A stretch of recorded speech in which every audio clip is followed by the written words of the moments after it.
mondoitaliano.org.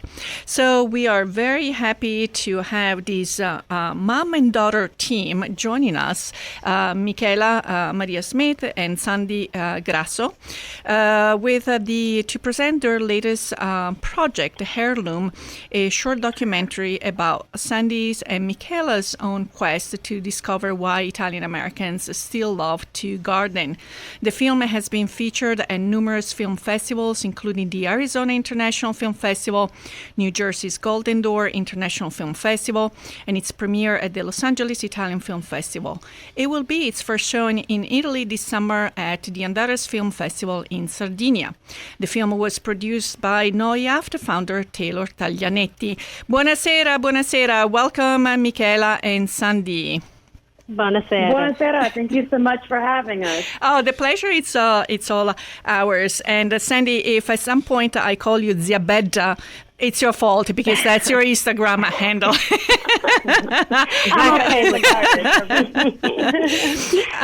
So let's start a little bit about from you, Sandi. Can you share a little bit where your family originally came from and why and when they immigrated to the U.S.? Yes, my dad was born in a small town just outside of Catania in Sicily. And my mother's parents, and he came, I guess it was 49, so post-World War II. And he met my mother, who was in Italy just after the war. And her parents were also from a different small town, not far from Catania. So all within the region, Provincia di Catania. Wonderful. Yeah, same province my mother came from. And actually, ironically, she came to the States in 1949 from the Provincia Catania. So quite a coincidence. Oh, wow. Well, I have to figure out those ship records. She came on a plane. Oh, she came on. Okay. So I was wondering, Michela, what inspired you to create the film? Well, it was really my mother. I can't lie. I mean, we got this wonderful grant. The Russo brothers, who famously have made the Avengers films, they've collaborated with NOIAFT and with ISDA to create a scholarship program to give out grants to filmmakers to make films about Italian-American subjects. And when we got the grant, my mom looked at me and said, okay, so we're making a film about gardens. So there really wasn't much discussion to be had there. Of course, there had been a whole application process where we had intimated that that's what we were going to make the film about. But really, it was the obvious answer because we had always had this tradition in my family of people having big gardens during the summer. And that was one of the main summer activities. It wasn't going to the beach every weekend. It was going out and digging in the manure. And so it made sense that that's something that we would focus on. And for me, being second generation, it was really a question of why does my family do this? I know I can go to Whole Foods and buy a great tomato. Why are we toiling away in 90-degree heat to be, picking also good tomatoes? So it really was an investigation for me to better understand my family and this obsession they have with gardening. Sandi, do you have memories about growing up with a garden, whether it was your father, your grandfather? Always. My parents gardened together, and they always had a huge garden. So it was never a question whether I would garden. It was just, we're going to go out in the garden. So we're going to pick some tomatoes. We're going to plant some tomatoes. I heard Mary, I believe, talking about the fig tree. We had 3 fig trees. It was just a fixture in my life. And, as I say in the film, and I know you saw the film, I never thought of it as work. It was just sheer joy. Well, after you left your family home, did you have a garden? Because I watched the film and it seemed like you were just starting that garden. There was a playground. Yeah, it was. It used to be where the playground set used to be. We've always had a garden, and when you watch the film, in the long shot, you can see there's a garden off to the side. Oh, okay. So this is a much bigger garden and a good use of what formerly was the playground. So, and actually it's much closer to the house than my other garden is. So it was an improvement. Michela, but it was also about... Yes.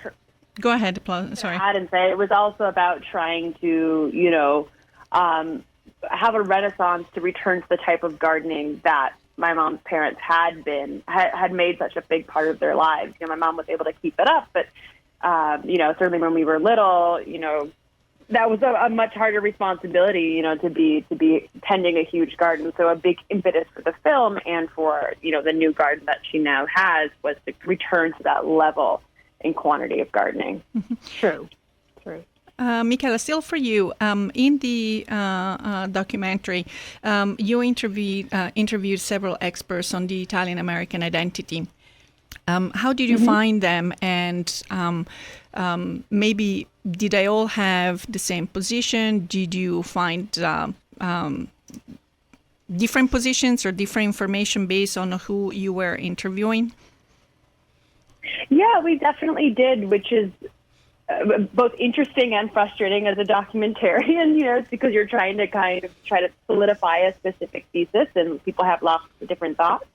Of course, everyone agreed that gardening is essential to the Italian and to the Italian-American identity. But where people started to diverge was the reasoning behind that, which was the, question that I was really after. Some folks thought of it as being a way to keep past generations in the presence of mind and continue on with traditions that their ancestors had started. Some people saw gardening as something that's really in the Italian DNA, and we can't help it because it's a form of conviviality. It's a form of being together, just like, cooking together or eating together can be. It's just another iteration of that, and it's not really about gardening. So everyone had different theories on the why, but everyone agreed on the what, which is the Italian obsession with gardening. In watching the documentary, I was fascinated that you found Isabella Rossellini in the States. I didn't know she was living in the States, and that she even has her own garden. And also her reasons for having the garden. Can you tell us how you found her and what you learned from her? Sure. So I was living in New York at the time, and she was a friend of a friend. And we discovered that we didn't know either, that she has this massive farm on Long Island that she helps operate. She owns it, but the operation, the day-to-day, is run by her daughter, Electra. And to that point, the farm is now called Mama's Farm because Isabella was the spirit behind starting it. And they do everything from vegetables that we would recognize to raising chickens. They have a farm share program so that other folks on Long Island can come in and take part in the bounty of the farm. They have Sunday evening dinners a couple of times a summer, or at least pre-COVID they did. So they do a lot of really interesting things there. But all of it seems in service of Isabella's thesis, which she shared with us in the film, which is having a garden is about being together. It is something that you can do together as a family. It is a literal place where the family can gather and be amongst their bounty. And there's something that ties them together more tightly than any other sort of environment could, because it's something that not only you enjoy together, but you built together. And for her, there's something inherently Italian about that. There was one of your guests, I think it was Professor Frank Grandafe from the Italian-American Studies. And one of the points that he makes, in addition to define probably the garden as a place in the mind, because whether we can connect or romanticize about this link, but it kind of made a good point where every Italian-American should find a way to go back to their family and homeland just to visit, go around, walk, and so forth. So obviously you took that advice to the T, and before you know, you are on the plane. Both from Michela's perspective and Sandi's, can you tell us, maybe Michela, when was the last time that you were in Italy? And Sandi, how different did you feel this time to go back to Italy with this project in mind? Yeah, so up to that point, so that trip we took was right before COVID, so it was 2019 that we went and we filmed there. before that, I had done a brief trip to Italy in 2012, so it had been, around 7 years prior. But I hadn't seen my family on that trip. So the last time that I had gone to my family's hometown was the only time prior to that, which was 2006. So it had been quite a chunk of time. We had seen them; they'd come to the States in the interim, but it had been quite a while since I had been home there. And then my mom. I had actually been there in 2016, and actually the summer of my 17th birthday, I spent the whole summer there. So that family is, much closer than, your average cousin, I would say. And it's very funny. I could be exchanging WhatsApp messages with any one of them in the morning on my train commute to Boston. And they're making lunch at that time. And just that it's not we don't have extended conversations, but just that connection is so important to me. And, I was delighted to bring my children there. And, of course, Michela, this trip to do some filming in my dad's hometown. When you returned to your parents' hometown in Sicily, you discovered that they had farmland on the slopes of Mount Etna, which it seems like you didn't know that before. What were your impressions of discovering this, and also your impressions of the property and the connection to the land? Well, the land was what. Go ahead, Michela. You can go ahead. No, you can go ahead. Oh, no, the land would actually belong to my grandfather, my nonno, and as you would say, in Sicily. And I had kind of been aware of it, but not aware of it. It is a long way from even the small town that my cousins were in. And it's just, I've seen pictures of my dad in that little house where there's an orchard right there where they would go to pick the fruit and tend the trees. Excuse me. And you just really kind of got a sense, it kind of brought me a little bit closer to what it was really like for my dad. And my cousins still go. And they still tend the trees, and they just have, little barbecues up there and go up for a Sunday just to get out of the heat of Catania. So it's something that's quite important. And I think something that was really impressed upon me being there and taking what was for us a long drive up Etna to get there was how much of a commitment it took my family to plant and harvest those orchards. Because in my grandfather's time, when he was going, they were taking donkeys up the slopes, and it was such a long, arduous journey. They would stay there for weeks at a time, which we speak to. They would camp out there, right, to tend these fields. And I think that really drove home how tied they were to that land. Like, this was a multi-week commitment every time they went up, many times a year, obviously, to do different portions of the gardening. And so it was not like just a hobby. It wasn't like it is for us, almost like stepping out of your door and you can go do some weeding. It's like this was the main event, and I think it just really drove home how passionate and how committed they had to be to see fruit from their labor. And this is actually the time whenever finally, because it was not easy to find about the property, because you thought you're going to Italy and someone is going to tell you, oh, this was the house, this was the property. And I think you had to ask some relatives to really find out where the house was with the apple orchards. Yeah. And when you're finally there, that's actually where I got teary eyes, because it makes, I even if I'm I'm not part of your family, it must have been very impactful at that point where everything comes full circle. All the generations finally connect together, because these places that were indeed a labor of love, as you indicated, that was where people associated memories. The just being together. Yeah. It's not just about growing a tomato or a pepper or what was it, the oregano, or it was just everything that place represented the family life. So totally. And it was both, the narrative climax of the documentary, but also the climax of our investigation. I mean, we literally went up the incline of Etna and saw this place at the top. Like, it was the mountaintop that we had been looking for. So it was very impactful, both from a storytelling perspective and from the emotional, personal perspective that my mom and I had been on this journey together and found the thing that, gave us at least some of the answers that we had been looking for. It certainly gave us the closure we were looking for on that one big question of why does our family garden? Mm-hmm.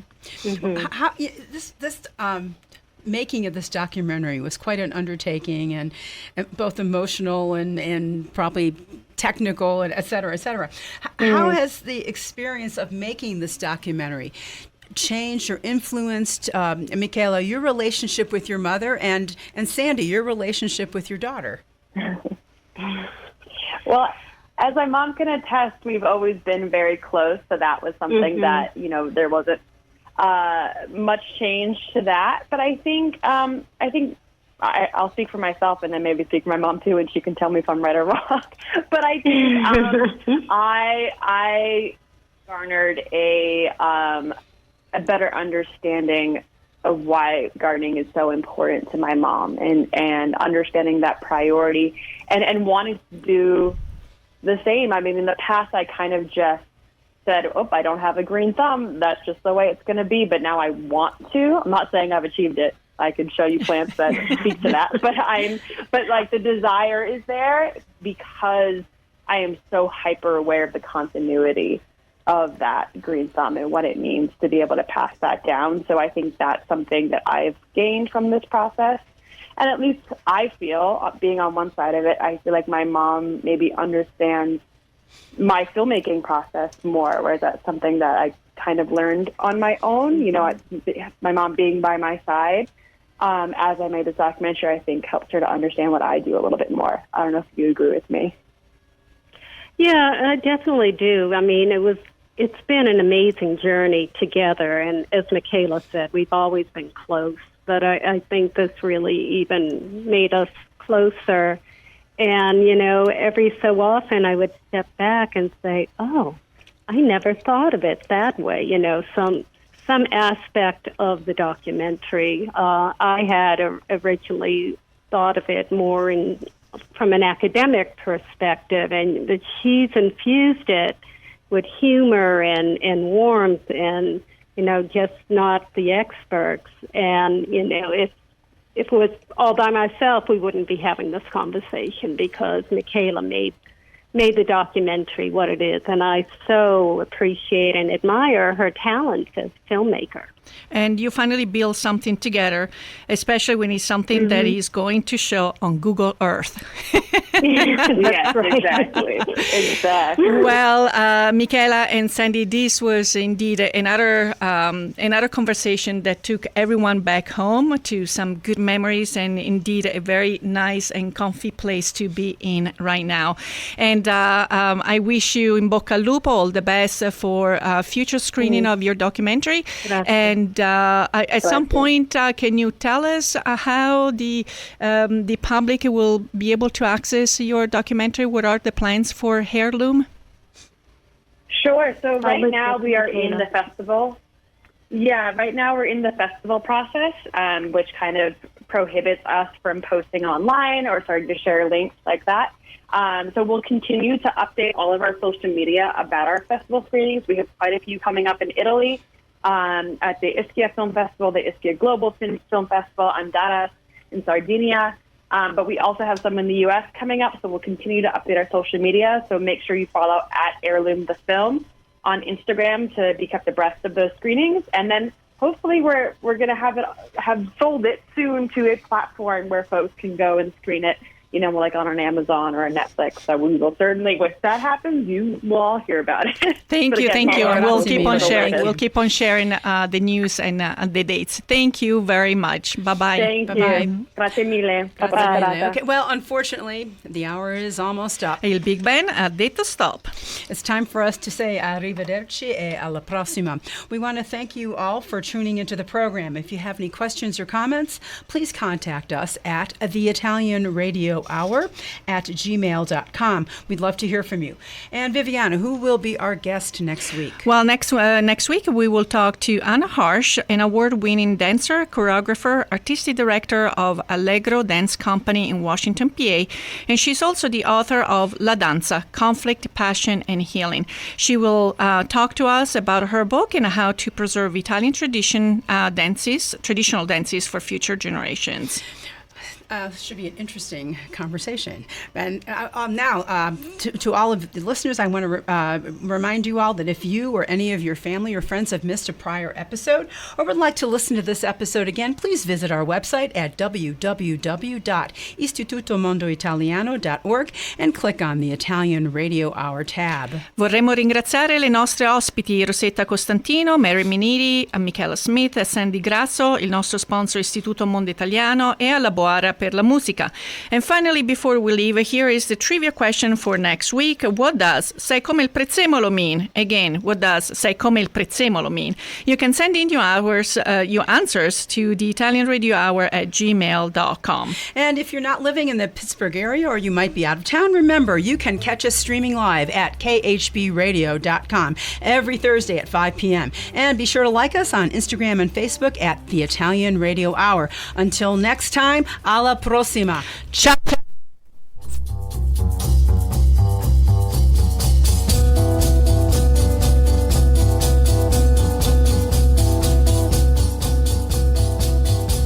Ci sta facendo garofula adorno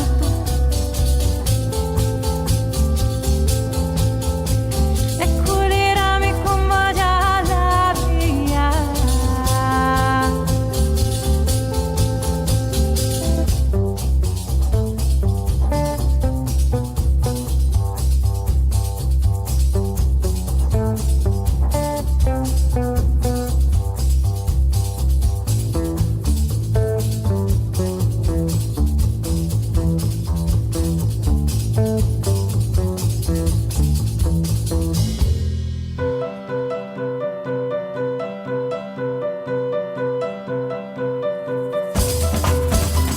Ancora non è vero, spomina tu. Non ci leva all'amorosa mia. Pa, pa, ta, ta, pa, ta, ta, ta. Mozilo mataro. The Italian Radio Hour has been sponsored by Istituto Mondo Italiano.